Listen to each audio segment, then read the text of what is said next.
Nombreux sont les animaux qui accompagnent les coachings, allant des poules en passant par les moutons ou encore les chiens. L'unicité du cheval est d'avoir survécu sur Terre depuis environ 55 millions d'années, tout en ayant toujours été une proie. L'ancêtre du cheval avait la taille d'un chien. Il a donné naissance à 3 espèces dans le monde. Premièrement, le zèbre. Il vit dans la savane, il est sédentaire et il vit en groupe de 50 à 100 individus. Puis, il y a l'âne, qui évolue dans les montagnes de façon sédentaire également. Sa particularité, il vit en couple. La 3e espèce est celle du cheval.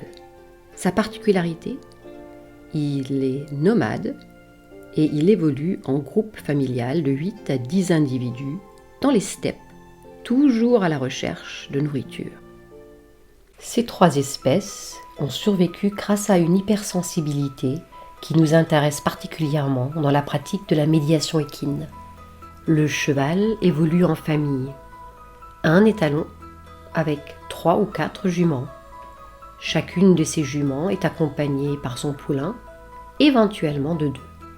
Les jeunes étalons sont rejetés rapidement par l'étalon en place.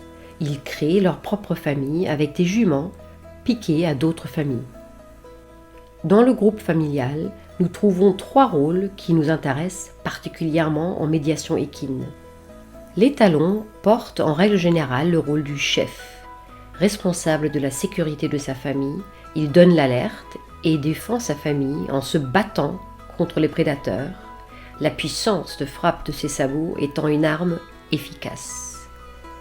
Le rôle du leader revient à l'individu qu'on a envie de suivre, souvent la jument la plus expérimentée. Elle s'est exemplarisée par la qualité de ses décisions. Elle part systématiquement dans la direction qui sauve le groupe. Le groupe a envie de la suivre et l'a choisie comme leader.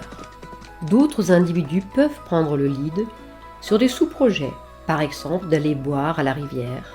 Un poulain a soif et se dirige vers la rivière. 3 autres le suivent. Il est de ce fait le leader du projet boire à la rivière.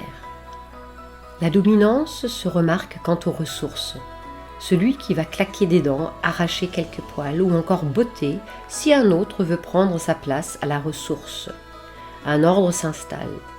Afin de pouvoir travailler avec un cheval coach, nous avons besoin d'un cheval qui connaît tous ces codes et qui vit en groupe auprès. Un individu qui est enfermé 23 heures sur 24 dans un box n'aura pas les réflexes et les codes nécessaires. Comment être sûr que le cheval ait envie de travailler avec nous ? Le travail en équicoaching se fait sans enraînement. Ah bon ? On fait comment alors pour lui donner envie de nous suivre ? Tout simplement en nous inspirant de ce qu'il a l'habitude de faire dans son groupe familial. Ce n'est pas de la magie, c'est là la puissance du cheval coach. Envie d'en savoir plus ?